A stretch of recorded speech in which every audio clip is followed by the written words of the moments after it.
Is math homework frustrating and stressful for you and your child?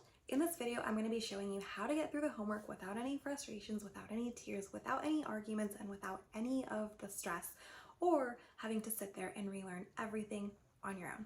So, step one is I want you to start with mindset and confidence. I really want you to talk to your child about the significance of having the right mindset and making that shift to rebuild their mindset. So keyword is focusing on shifting and rebuilding their mindset. If your child believes that they can't do it, or if they have negative thoughts of, I'm not good at math, we're all bad at math. I've heard some kiddos say, my entire family is bad at math, so therefore it's genetically passed down. No. So you need to have your child break this negative mindset. I talk about the subconscious mind a ton in my previous video, so check that out if you'd like to hear more about this. But mindset is critical, and we need to start with, if they don't believe in themselves, then they can't do this. So they need to believe in themselves in order to be successful.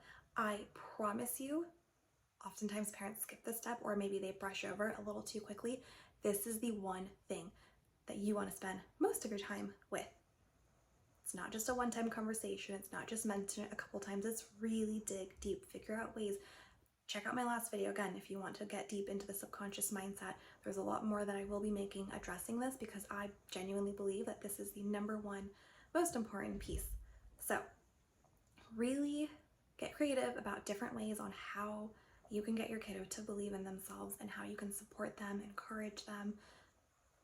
Make a whole nother video on this in the future, so stay tuned for that. But number two, focus on filling in the gaps, okay? So your kiddo has this homework that they don't understand, and the reason for that is because there's gaps from the previous year, there's gaps from when the pandemic happened, there's probably gaps from before then. Wherever these gaps are, there are foundational gaps, therefore your child is struggling.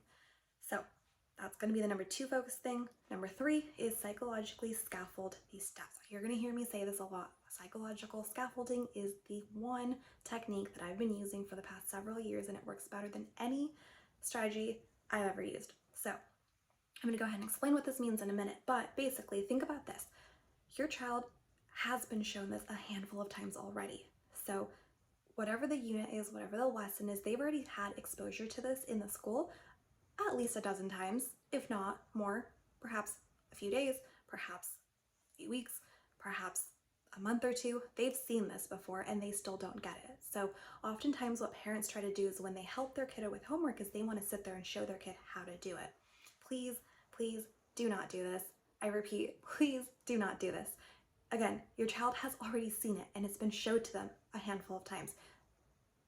By you showing it to them again, the same thing is going to happen. They're still going to be confused. They're still going to be stuck. And oftentimes we run into the issue of parents showing it to them a different way. Again, be very careful with this. Depending on what it might be, this may be successful, or it might end up causing more stress, frustrations, or, anxiety, whatever else.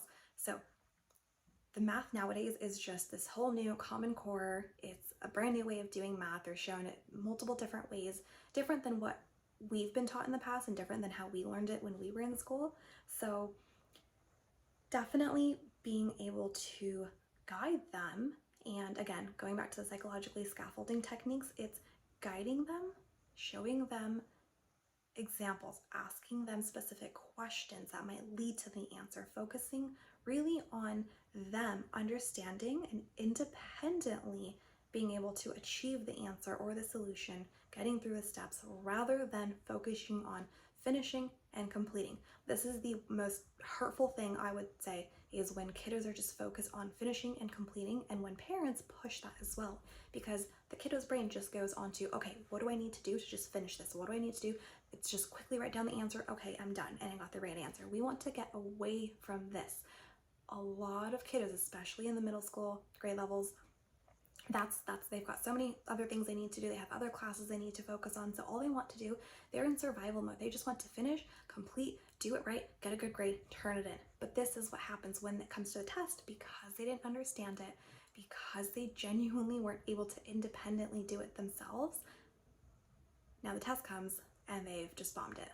So you really, really want to focus on scaffolding it. using psychology and having specific guiding questions. Again, in the future, I'll make another video just going over what this is. But really, please do not just show your kid how to do it again. Okay, and my last tip for today is going to be provide additional support if needed. Save yourself and your child the time and the stress, and have them work with someone who specializes in middle school math. There's a bunch of new methods.